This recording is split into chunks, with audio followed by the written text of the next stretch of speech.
you. We're thankful for this day, Lord. We're thankful for our help to be here, Lord. We're thankful for these leaders here. We pray, Lord, that you will be with them, and we pray that they look to you for guidance, and the decisions they make will be good decisions for the community, Lord. We pray for each one here. We're thankful for their attendance. Yes, as we go through these proceedings, that you be with us. Forgive us of any of our shortcomings. In Christ's name we pray. Amen. I pledge allegiance to the flag of the United States of America and to the republic for which it stands, one nation, under God, indivisible, with liberty and justice for all.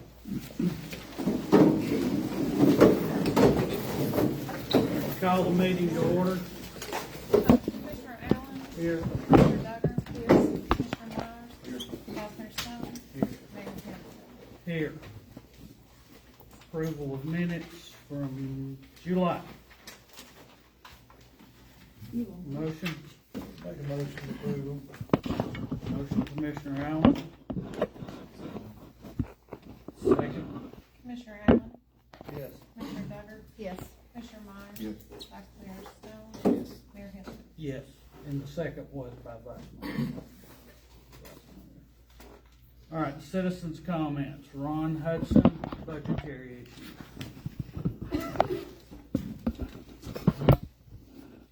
I talked to Will just a little while ago. 6 years ago, I guess it was. I talked to Gene, and he told me that there is the state pays us like $7,200 a year to mow that little greenway out here as you're coming in on Cedar Avenue off of the 4-lane. Well, the city gets $7,200. I don't know if they raised that or not. Do you know, Mayor? I do. It's still the same. Still 72. Well, what I proposed, Will's short-handed, and he's had nothing but rain this whole year, and you can hear the grass growing, and he's had a heck of a time keeping up with all the mowing. And I just thought I'd throw it out that maybe the city might want to put that out for bid along with that same contract, trimming the hedges, the bushes down on Cedar Avenue to keep that looking good and still free up some of Will's people. But that's the budget part that I wanted to talk about.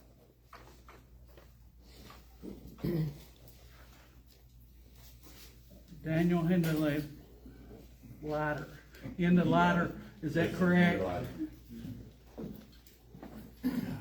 Good evening again, Mayor Henson, Commissioner Duggar, Commissioners, and residents. My name is Daniel Henderleiter, a South Pittsburg resident, following up on my July 8th concerns regarding the city's financial transparency with the National Cornbread Festival. Since then, new developments demand action. The city's claiming no financial records for festival support like police and maintenance workers persists, despite no response still to my May 17th and May 27th, 2025 requests, continuing to violate state law. IRS Form 990s confirm Mayor Henson and Commissioner Duggar led the festival board from 2020 to 2024, raising a conflict possibly ongoing into 2025. Notably, Commissioner Duggar emailed me as president of the National Cornbread Festival on July 14th, offering a meeting to discuss my concerns without providing any of the requested documents, prompting my July 29th IRS complaint against the nonprofit for non-compliance. And again on 8/10, requesting a meeting at City Hall the week ahead, still not providing any of the requested documentation from any of my past requests, or whether that was as commissioner or president of the National Cornbread Festival. The State Comptroller and Office of Open Records Counsel have referred both of these cases to the Division of Investigations. The 2024 audits, delayed record closure, and $738,925 in unearned grants highlights governance gaps. I continue to urge the mayor and this council to address my previous public records requests, address the conflicts of interest, and support my May 17, 2025 state special audit request, reinforced by my July 29th follow-up with the state comptroller. Residents, please request IRS Form 990s from the National Cornbread Festival, Incorporated. Contact the state comptroller requesting a special audit for the city of South Pittsburg. Transparency strengthens us as a community and a city.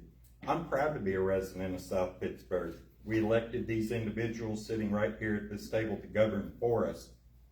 If we can't get full transparency from those elected, then they're ultimately just ruling us. Thank you.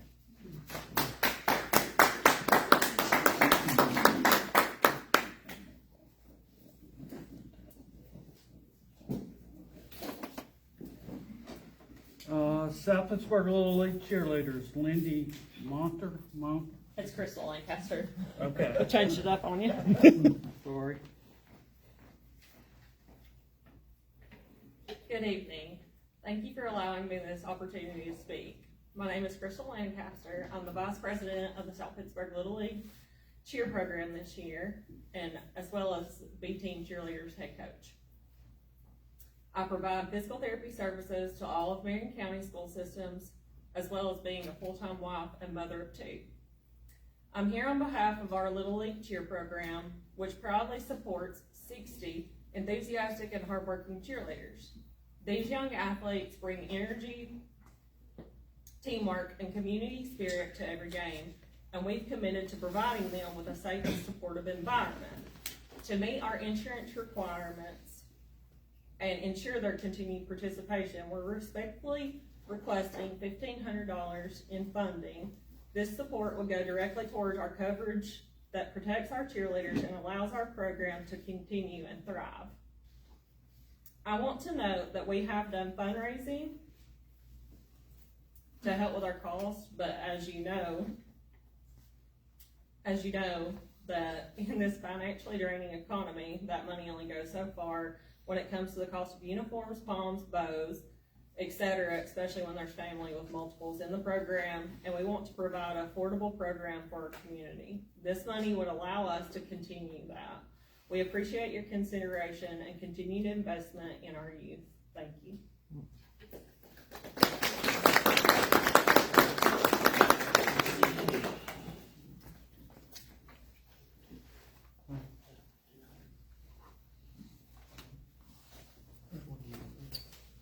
I'll make the motion that we approve. Donate $1,500. I'll make the motion that we approve $1,500 for Little League cheer. I second it. Commissioner Allen? Yes. Commissioner Leonard? Yes. Commissioner Meyer? Yes. Vice Mayor Stone? Yes. Mayor Coulter? Yes. Oh, I've got one question before going further on this. Crystal, does all your fundraisers, I mean, you got uniforms out the roof and all that covering that for y'all, and this is just for the? This is just for the insurance that each girl, I can't remember how much I think it's like $75 per girl for the insurance, so that'll cover each girl's insurance for the league. So all of the other events, you're raising money Yes. through the city or however you're doing Yes. it? Or do you get any money from the city for that? No. You're not, why do you ask for some money from the city to help you on your fundraising? For as far as insurance wise, say that again. Sorry. Why didn't you ask the city for money for the fundraising if you're going out? I know the insurance there, but why didn't you ask for a little more? Why didn't we ask for more? Yeah.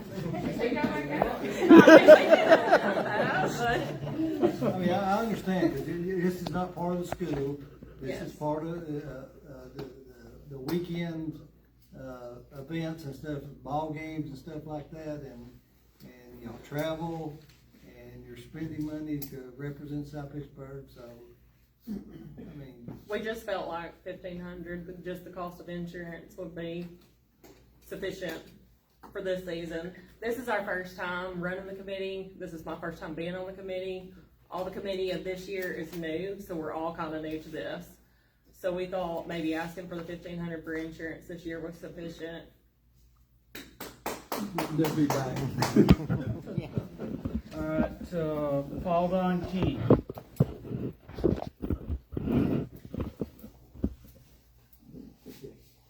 All right, Ms. Milheiser.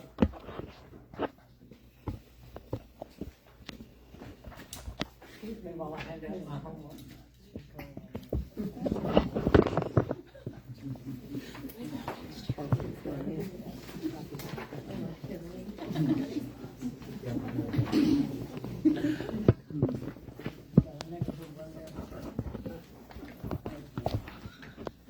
Sorry I'm taking so long.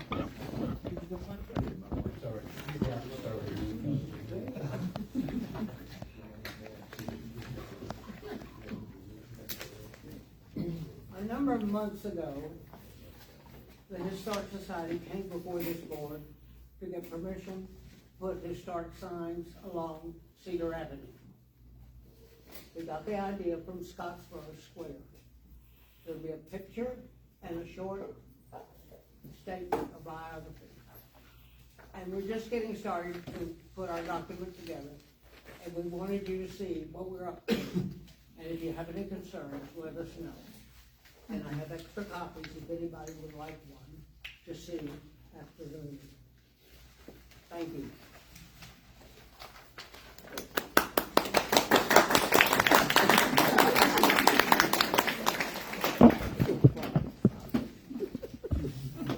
All right, communications, I don't have anything this evening. Vice Mayor Stone. I got a couple of things. I got an update from Mark Heisner, our third-party engineer. From what I understand, we are ready to go on the flooding issues at Ash. Is that right? Yeah, so he gave us a plan. I was gonna speak about it during my part, but he gave us a plan on, there's a little creek bed that runs back through there, and he had it all surveyed, he mapped out where the creek should be, and he kinda gave us those guidelines for us to go through and start bush hogging and cleaning the creek out, so. We're gonna try to start on that in the next week or two. Next month, can you request an update on the map? See how much surveying we need to finish that up? Yeah, so when we met, it was last week, I mentioned that to him, and he was gonna get with Keith and see if we could just piggyback off the water and gases application they use for the maps, and let's just add a layer for storm drain. He said that would be really slow. He said, we have a lot of the surveys done already for our two main branches, Poplar Springs and Third Street. The issue is all the catch basins and tiles that run up and down through town, we don't have surveys, so the way he sounded is it's gonna be a long, drawn out process, but it is doable. Chip away at it. The other thing I had 3 different questions about code enforcement. Are we using, it's about the text.my.gov, is that on the website? I've had several people asking about it. It is on the I think they're trying to figure out where to go. I'm assuming that's everything's still by department. Yes, it's on the website, and I think you go in there and you choose who you want to. And can you do it anonymously? Because that was 2 of the 3 Now, questions. Mayor, Vice Mayor, I have to check on that. I don't know how to answer that question. We could look at, I think we can set the contact the city to where it would be anonymous, do the contact page on the website, but I'll have to double check. I think we can set it that way if that's something people would prefer. I don't think it's set that way right now, but. Yeah, there's several that want to complain about their neighbors. They just don't want their neighbors to notice them. Well, they only have 1 or 2 options when it's your neighbor. Text.my.gov is on there. That's all. That's it. Commissioner Allen? Commissioner Duggar? I've got 2 things. In response to Mr. Miller, by my computer, I did email you the 990 forms on August the 1st. The first one started at 11:19 a.m. That's the 990 forms that are out there already on the internet on the IRS website, so everybody in here can pull it up. All you gotta do is go to the IRS and find those forms. So, that For the record information there, is. I haven't received them, so we might check why. Did you go to Resend them if the IRS.gov and find them? I found them online. Okay, so But you I've have still them. got nothing from y'all, in response to my request, as well as the current board of directors. So if you'd be willing to email that to me, that'd be great. I will email it to you again because I did. Okay, also, the festival board met last night and went over your requests and everything, and from now on, all future correspondence between me or the festival will be through our attorney to you. Imagine that. Thank you. Appreciate it. Public information. Okay, so the next thing I wanted to talk about was, Michael and I had a meeting, last week with the Tennessee Southeast Development District to apply for a $500,000 DIG grant, which stands for Downtown Improvement Grant. So you'll notice the buildings that were improved in the past 18 months to 2 years, the Opera House, private logo, the sign at Arts in the Burg, the merchant sign down here by Lodge, and also Ken Jordan's building. All that was part of a DIG grant that was for $50,000. Before the $50,000, we did one for $15,000. Also, E.H. Marsh was in that too. So, we've got a chance to apply for a third round of this. $500,000 is a lot of money. That is not a matching grant by the city. This is a matching grant for property owners that are selected to receive part of that money. So what'll happen is, I don't know if we'll get that much, Michael, we don't know that yet. We don't know. But we will sure apply for the whole thing. And this is for, like I said, the buildings downtown to be improved. I know you would all agree that Opera House and several other ones have made just a complete turnaround.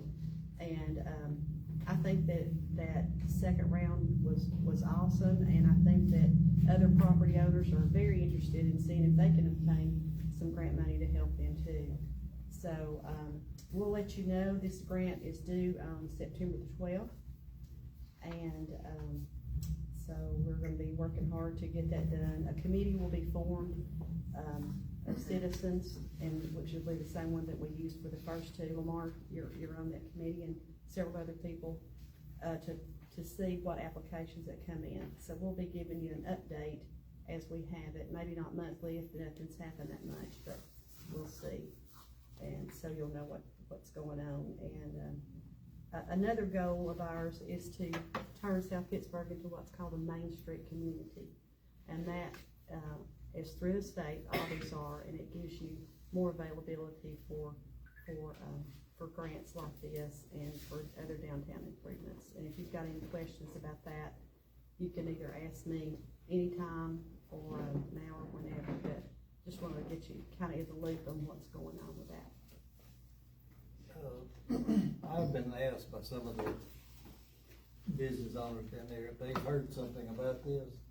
Are they gonna have to match the 500,000, or if we get 500,000 and then each building or whatever, it costs $10,000 and we use 10,000 of that grant, 10,000 of that 500,000, are they gonna have to match the 10,000? They match, if they're awarded $10,000, they have to match 20 to 25% of that, and they get the rest of it from the state. 20 to 25%. Right. And that's no matter what kind of money they get, they would have to put in 20 to 25%. That's the way that the first two went to. And if you they can spend money, turn that in. I administered the first two, but the second have the Southeast Development District administer this next one because it's so large. And what will happen is when they turn in receipts as they go along, then they can get reimbursed at that point instead of waiting to the very end of the project.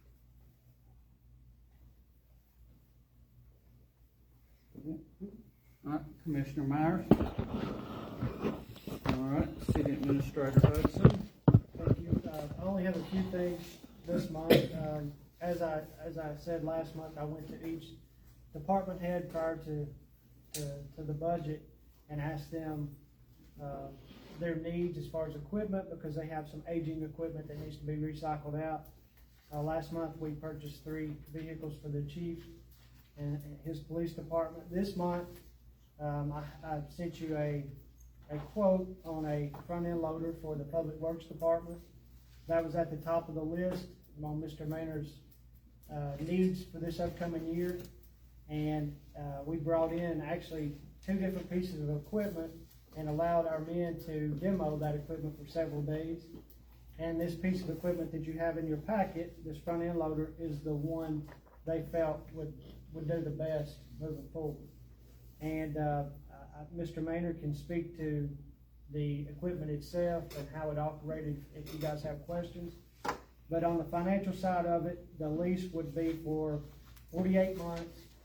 It would cost us, with insurance on that piece of equipment, $26.89 per month, and after 48 months, it would be ours. And the reason we want to do the lease is because they come out and maintenance or fix the equipment as needed if something tears up. And Mr. Maynard, would you like to add anything about the equipment itself? No, this is just a newer piece of equipment that I don't think many cities around here have went to yet. I mean, you look at a lot of public work departments throughout the state, and a lot of them have these. They're just compact wheel loaders is what they are, and they have a ton of different attachments you can get for the front end. So my thought process of mine was, hey, let's not handicap ourselves to just a backhoe. Let's have a piece of equipment that we can interchange a snowplow over, interchange different things for different jobs. We're always gonna need a backhoe as well, so that's why we wanted to keep one and then auction our older one off and just get a newer piece of equipment that we can do several different things with. And I failed to mention the total cost on that piece of equipment is $180,935. And again, after the 48 months, it would be ours. If you have any questions, I'd be glad to ask. So does the $26.89 per month include the attachments? It includes everything, Mike. It includes our main attachment. Now, You just got through saying, there's 4 or 5 different attachments. well, there's over 45 different attachments to this thing. It just depends on how it's traveled and what we get. They range anywhere from $3,000 to $5,000 an attachment. Some's a little cheaper. You can get as simple as a broom to go on the front that's probably $1,700–1,800. So I think the one Mr. Hudson's got quoted is just for the loader and our grapple bucket that we use to run the alleys with at first. And this money is not new money, it was budgeted in the budget to cover the lease cost. What's the brand? Cat. We trialed a John Deere, we trialed a Cat, we trialed a Bobcat. The Cat was a little more advanced. Not to get too deep into it, they had more settings as far as the bucket being able to float when you're driving down the highway or whatever. The other brands didn't have as much as the Cat had, so kind of handicapped us in what we wanted to do. What would you do if a major flood, and up here, where the water going into 3rd Street, it's jumped it before, and down on the south end, on the Cedar. You need a backhoe at both places. How could you handle that? So there's a few different ways you could. I mean, obviously, we're still gonna have one backhoe. The second thing, I mean, we've got a trackhoe that's the same functions as a backhoe, just on tracks. So you essentially got the correct term for them is a knuckle boom. You've got 2 knuckle boom pieces of equipment that can reach and dig. It's a backhoe and a trackhoe. So that would be my first thought. My second thought is, water and gas is always very helpful with whatever we need. I mean, so if we needed to go, if we desperately needed another backhoe, I mean, I'm sure I could call Keith and he'd let us borrow his. If we needed it, I couldn't see, never say never, obviously, but I couldn't see in a situation where we would be in dire need to have 2. Is, I guess, my thought behind it. I have seen it happen before, but you could talk to Keith in advance and have an agreement that if we did. Right. Yeah, I don't think he would care at all about that. He'd be more than willing to do it. Is this off the state bid? Yes, sir. Okay. We need a motion. Or were you making a motion? I was asking. Yeah, we need a motion. I'll make the motion to approve the piece of equipment lease. Second? Commissioner Allen, Yes. Commissioner Duggar, Yes. Commissioner Myers, Yes. Vice Mayor Stone, Yes. Mayor Henson. Yes. All right, the next piece of equipment, the second thing on, Public Works list was a side-by-side. And, we called around and we got a quote with Polaris. And I think Mr. Maynard is satisfied with this particular side-by-side. And the quote's in your packet. And rather than, of course, lease this out, this is the full purchase price of $19,336. And that was the second item he asked for, and I think, Mr. Maynard, that you're happy with that particular side-by-side. A lot better than the one we got back. How old is the one you got now? Probably older than me. I have no idea. There you go. Was it budgeted? Yes, sir. Yes, sir. Off state bid? Yes. The water and gas just bought, I'm pretty sure that the exact same model, it's the same one that we got quoted as well. Do we have a motion? I'll move. Commissioner Allen, Yes. Commissioner Duggar, Yes. Commissioner Myers, Yes. Vice Mayor Stone, Yes. Mayor Henson. Yes. All right, and lastly is the Axon contract we have with the, for the police department. We currently have a contract with Axon, and simply what they do is they come in and they, switch out the chief's body cams, his cameras, also, his tasers. I think, how often they do that, chief, once a month or once a year? The equipment has a lifespan of 5 years, so when we entered into the initial contract, we had 5 years. At the midpoint of the 5 years, they came in and upgraded with the latest that's out.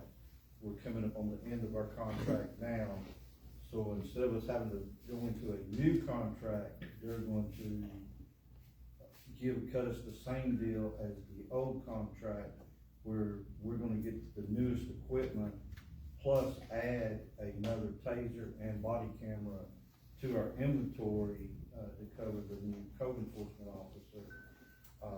And then, continuous for another 5 years, so at the 2.5 year mark, we're gonna get another upgrade, but it'll be a free upgrade, just like our last one was. And another thing this does, if we lock in this contract now, it locks in the prices of that equipment. So over the next 5 years, the price quoted will not increase. And the cost over the 5 years will be approximately $35,964. The first payment would be in December of this year of $6,700 and $791. Then the next 4 years, the cost would be $7,293 per year. And that locks that price in from the moment y'all vote on it until December, when we get the new, when our new upgrade is available. And Chief, have you had any issues with this company? I know No, we use. this company is very good. They actually will support with us.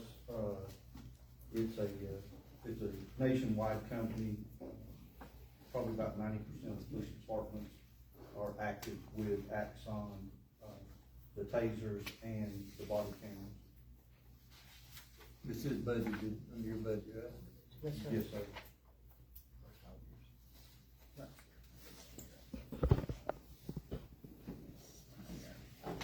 I'll make a motion to approve the body cam. I'll second it. Commissioner Allen, Yes. Commissioner Duggar, Yes. Commissioner Myers, Yes. Vice Mayor Stone, Yes. Mayor Henson. Yes.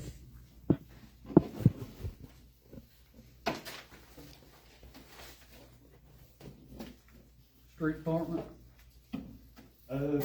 So yeah, the only thing I had to add is we've been doing a lot of asphalt work. We're nowhere near done for the summer. We'll probably do it all the way up to the fall. So if you guys have anything, we've got a list started that we're working down. A little short-handed, we're making it work, it'll be okay. There's just a ton of mowing and bush hogging. We get complaints every day. Heather's phone gets blew up every day about people wanting something bush hogged or mowed. So we're just trying to work through it the best we can. It's been a bad year for the rain, but we're just, like I said, we're kind of focused on asphalt moving forward. We got some work we're going to do at the library. We're going to add a handicap ramp at the library. Tammy Parker was saying that they had a child in a wheelchair that it was kind of hard to get him or her up in and out. So I told her we would get down there and get a handicap ramp put in with a parking space for that. That's all I got on the street department side. On the park side, we're pretty close to finishing up the batting cage that we've been working on. Just want to say thank you to Little League Baseball and Softball. They donated I think $2,400 worth of nets. They're also donating air conditioner, labor for air conditioner unit. I think $2,500 was a quote on that. So they're putting some money into this as well. We'll see it succeed, but it's a really nice place. We should be next month. I should be able to have some pictures to show, and it should be open. We've got to work through what I sent you guys an email about as far as how we want to do the pricing on it, how we want to do the scheduling. There's still some kinks to work out there, but outside of that, it's all going good. The park, Playground Paradise, I know that's everybody's favorite topic. A lot of people want to complain about it on Facebook, so I'll go ahead and address it now. There's a brand new park on First Street, brand new. It's all brand new. So I understand Playground Paradise is dear to a lot of people's hearts around here. My handprint's up there as well when I was a kid. So I get it. But people's also got to understand that park is rotten. It was built out of wood. Every 4x4 post is rotten at the ground.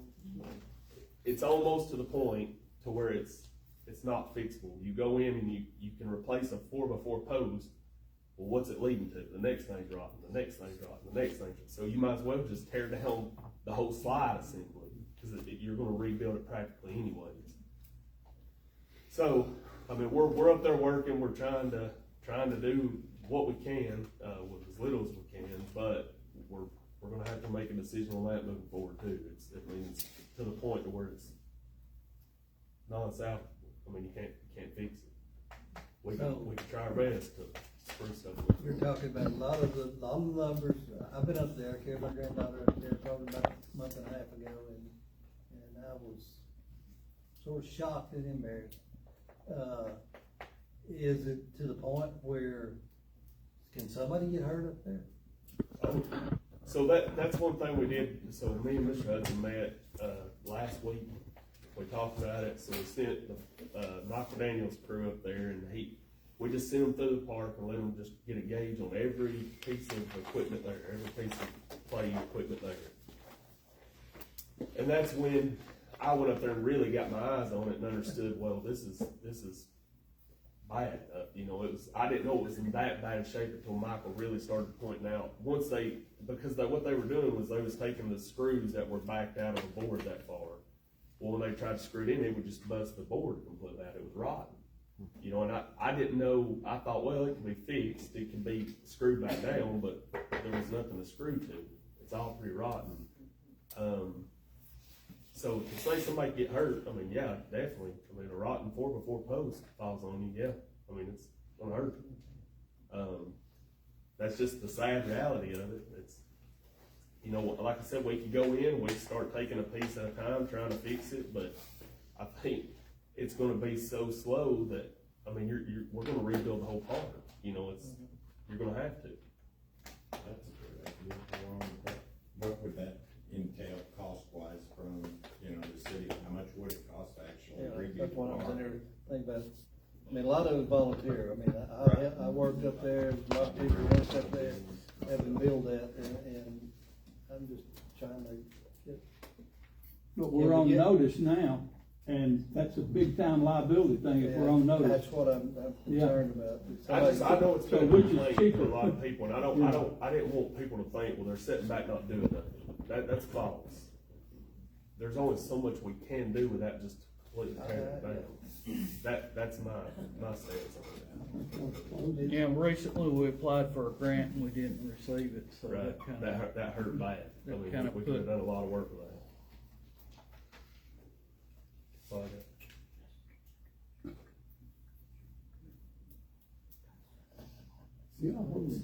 Could that $500,000 grant, could any of that money go towards the park? It has to go towards downtown. Downtown. So Chief just reminded me of one more thing. So we had a complaint the other day up on Colburn Town. We was doing some asphalt. One of the citizens up there got pretty aggravated at us. They were trying to get by with a dually and a trailer while we were parked off the side with all of our equipment and trailers. So there was a little bit of a stink there, but just so everybody knows publicly, we don't decide when we lay asphalt. We have to call the morning of to see if the asphalt company's even running asphalt that day. And if they are, we get to lay it. If they're not, we try again the next day. It's very hard to schedule that out and say, well, okay, we're laying this street on Richard City on Thursday of next week. It don't work that way. You call Thursday of next week, they might not be running. So the guy was kind of upset that we didn't give notice that we were closing the road.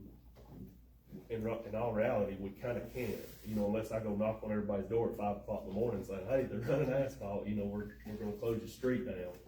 So, just want to let everybody know if you see us out and we got you blocked, I apologize. We'll get out of your way as soon as we can. I promise you, we don't want to drag our feet out there working in 110 degrees with 400-degree asphalt. I promise you. That's not something we try to do. Thank you. Chief, I don't have anything to add to my written report. anything from the building inspector side? Nothing from the building inspector side? No, sir, we're waiting on off the Irondale project. I talked to them, he is still in the process of getting their drawings and everything together. It's gonna be probably another month or so on that right there. All right. Princess. I appreciate you calling me that, Sean, thank you. Sorry, I had to. Yeah, so we are full speed ahead. Our kickoff event is this weekend, so we've got Dirty Dancing Friday night, a Minecraft movie that's a kids movie Saturday morning, and then the Mood Swings, they're like a jazz funk pop band. They're going to be the concert Saturday night at 7. The movies are $5 and the concert event is $10. It's going to be a really fun time. We're really excited about it, so please come out and join us. For September, the Ultimate Rewind, I think most of you probably know them as Ultimate Oldies that have played here before. They've changed their name. They are playing on September 6th. They rented the Princess prior to us taking over, so they're selling their tickets through their website. September 11th, we've got a movie scheduled. Some of these from now on, I can't tell you the names yet because we are announcing names of our movies and our next big events on our kickoff event Saturday night, kind of to entice you to come and get the pre-sale code for tickets. October, we have 4, possibly 5 movies scheduled. November, 2 movies and a comedian who is famous on TikTok. December, we have, of course, a bunch of Christmas movies planned. Kimball Tabernacle of Praise has rented the Princess for their Jammies and Jingles event. They'll be showing A Mickey Mouse Christmas and The Grinch. And we have a 90s country artist who will be doing a Christmas concert. I know Ronnie and Michael are so excited about Christmas music.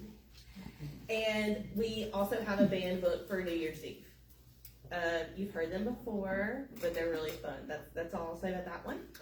And we do have a Valentine's Day concert planned. Can't tell you the name again. We'll announce that one in October. But this individual was on American Idol. So that's what I can announce at this time. Come Saturday to learn more. Other Princess improvements and news, there's been a lot going on down there. I think I talked to Heather and Michael and Carrie more than I talked to Wesley at this point. And I cannot thank them enough for being extremely responsive to me and my family and questions. Michael's really on things when I say, hey, we need to fix XYZ. He calls somebody immediately. We get it down there, get a quote for it or get it fixed. Will and his crew cleaned up the alley for us last week, so the alley's looking really good. You know, we don't have to worry about the artists and performers coming in through the back alley, and it looks, you know, it's in tip-top shape now. We have an upgrade to the balcony coming. If you've ever been in the balcony, the railing is a little short. When you stand next to it, it's a little sketchy. So we're gonna add a railing to make that, you know, a little more safe. Seals Production from Chattanooga came in and ran some sound diagnostics, ensured our system's working well and everything's dialed in. We're using a new ticketing system, so it's got lower fees for the customers and the venue, so it's saving us some money compared to Eventbrite. We launched our website, theprincesstheatertn.com. If you've been through Kimball recently, that new digital billboard, right before you get to Food City in the Highlands on the left, we've got ads rolling on there. We signed a year contract with them. Got some radio and Facebook groups that we're working with to do some advertising. And some groups in Chattanooga, like their local PBS, WUTC stations. So yeah, a lot of things going on. So please come out and support it, share it with people, you know. It'll be a good time. Any questions? Okay, thank you. Next up, old business, resolution 1049, authorization, whoop, you missed step aside. I'm still here. Okay. Resolution 1049, authorization for the Board of Mayor and Commissioners, City of South Pittsburg, Tennessee, in compliance with Tennessee Code Annotated 103103 to establish the Bean Pearson Library as an independent public library of its own. Do I have a motion? Make a motion. Do we have a second? Second. We have a motion and a second for discussion. Any discussion?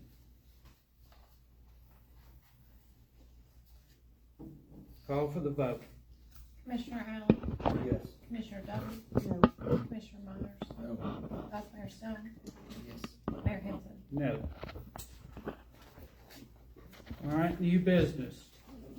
Ordinance 861, ordinance of the City of South Pittsburg to amend the zoning map for the City of South Pittsburg, Tennessee, to rezone parcel 038.17 to Marion County Tax Map 156, located at the intersection of Chance Road and Irondale Roads, from I-2 heavy industrial to R2 medium density residential. This is the first reading. This is the first reading. Do I have a motion? I'll make the motion. Do we have a second? I'll second it. Commissioner Allen? Yes. Commissioner Duggar? Yes. Commissioner Myers? Yes. Vice Mayor Stone? Yes. Mayor Hilton? Yes. The next resolution, I'm going to let the city administrator go over this one.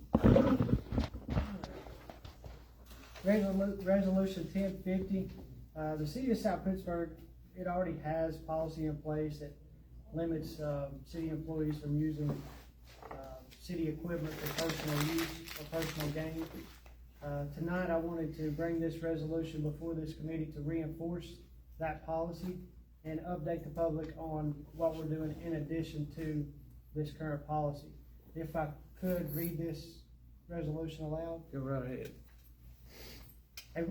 Resolution number 1050, a resolution of the City of South Pittsburg, Tennessee, to clarify its policy on the private use of city equipment and materials. Whereas questions have arisen regarding the use of equipment, vehicles, materials, supplies, and facilities of the City of South Pittsburg for private gain or benefit. Whereas the city currently has in place a code of ethics in its municipal code that prohibits, restricts, and limits such private use. And section 1-407 therefore states as follows. 1-407, use of municipal time facilities. 1, an official or employee may not use or authorize the use of municipal time, facilities, equipment, or supplies for private gain or advantage to himself or herself. An official or employee may not use or authorize the use of municipal time, facilities, equipment, or supplies for private gain or advantage to any private person or entity, except as authorized by legitimate contract or lease that is determined by the governing body in its best interest of the city of South Pittsburg. Whereas the city's employee handbook personnel policy also restricts or limits the use of city-owned vehicles for private or personal purposes. That's in section 4-228. Thereof states in the parts as follows. Vehicles are for official use only. No employee will use a city vehicle for personal business. Whereas use of city-owned equipment, vehicles, materials, supplies, and facilities for private purposes by city officials or employees in violation of the city's policies, procedures, and code provisions could constitute official conduct as described in and prohibited by the state Tennessee Code. Whereas the Board of Mayor and Commissioners of the City of South Pittsburg now wishes to reaffirm and emphasize the city's policy, regulations, and laws pertaining to the use of city equipment, vehicles, materials, supplies, and facilities for private or personal gain or benefit, and its opposition to such use through the adoption of this resolution. Now, therefore, be it resolved by the Board of Mayor and Commissioners of the City of South Pittsburg, meeting in regular session on 18th day of August 2025, in accordance with the city's ethics code, employee handbook, personnel policy, and Tennessee Code annotated section 39-16-402 as follows. That an official or employee of the city may not use or authorize the use of municipal time, facilities, equipment, or supplies for private gain or advantage to himself or herself. That an official or employee may not use or authorize the use of municipal time, facilities, or equipment, supplies for private gain or advantage to any private person or entity, except as authorized by legitimate contract or is determined by the governing body, to be in the best interest of the city of South Pittsburg. In addition to this resolution and this policy, I've also ordered new GPS systems to be put in the city trucks, and we've also started the process of installing cameras at all the city buildings. You have any questions? Did we not buy GPS system like 3 years ago? Sure, and they were all ripped out Oh, or not working. oh. Yeah. Motion to approve. Good question. Yes, sir. Was there a policy in place, the last administration, or previous? I think there's always been a policy in place. Correct. Always been a policy. It dates back to 2005, yes. So I've had discussions with numerous people, and the former city administrator told them it was okay to do this, do certain things. How did we let that happen with policies and procedures in place that govern that? I can't speak to the past administrator, Mr. Allen, but I can tell you moving forward, anyone who violates this policy will be reprimanded and brought before this board. Okay.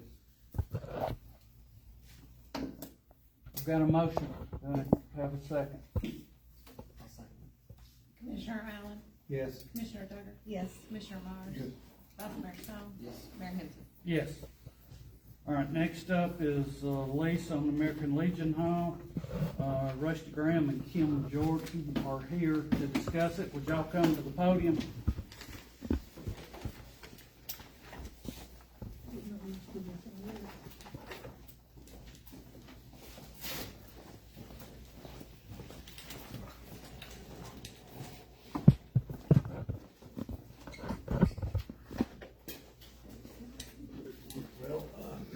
let me introduce myself. I'm Rusty Graham, and I Rusty. what? Put some of that over here. Some of this stuff. I can make reference to it. I think that's fine. As I've gotten older, my voice has gotten weaker. I used to just speak and everybody could hear me, so if you don't hear something, raise your hand. I'm talking about as loud as I think I should. I'm here on it's a joyous event as far as I'm concerned. Might be looked at it somewhat as sad, but it shouldn't be. The American Legion Hall, or the community center as we've all known it our whole lives, is controlled by the American Legion Post 62, which was begun in 1919 after World War I. The nature of the American Legion is that it's doomed to die at some point if we don't have wars. That's a good thing, I guess, from some people's social conscience. It might be sad, but that's the case. When I came back here in the early 70s after working in college and so forth, we had over 400 members in the American Legion. We're now down to 48. And the reason for that is that you can't just go join the American Legion because it's a good organization. You have to have had a history in the military, which includes really being in a foreign war. And those numbers are dwindling and dwindling. We now have a professional military, and so not very many people serve in the military, therefore our pool of people. So what's happened is we've gone from 400 down to 48, I think is our standing, isn't it, Commander? This is Commander Kim Jordan. He's the official commander. I'm just a member, been in it since the 70s. But it's a small group. When they have their meetings that are called for the second Monday of every month, there's usually not more than 5 or 10 people there, and that's about as many people as participate. We all pay our dues, which are $37 a year, and the National gets all but $2. So $2 comes back to help us do everything, and that's been a problem.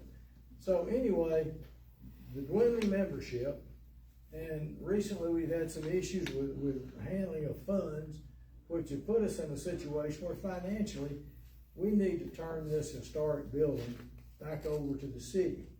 Now this happened in 1956. From 56 till 80, the city leased the building and ran it, just like we're asking now to be done.